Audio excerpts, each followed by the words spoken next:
Bir daha hər birinizi xoş gördük. Bu sözə diqqət yetirin. Yazıb yazdır. Tələffüz formasında verilmiş bu söz feil kimi düşünürlər, yoxsa isim kimi düşünürlər? Bunu yadda saxlamaq lazımdır ki, isimə artırılan, yəni feilə yox, adlara artırılan dır şəkilçisi, məsələn, yazdı.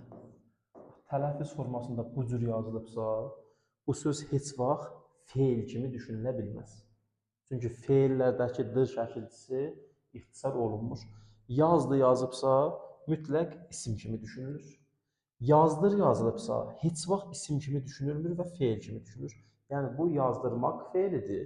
Bu isə yazdır, yaz fəslidir. Yəni həmin isimdir.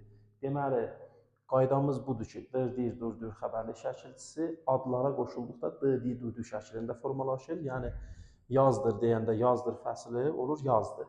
Amma deyirsən ki, uşaqlara yazını yazdır, bu artıq tələffüzdə də olur yazdır. Yazdır feili yazdı formasında olmur. Bu sözləri heç vaxt qarışdırmayın. D formasında verilibsə, isim kimi düşünülür və feil kimi düşünülə bilmir.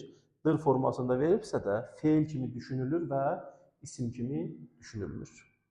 Sağ olun, videoları bəyənib paylaşmağı unutmayın. Öz fikirlərinizi yorumlara yaza bilərsiniz.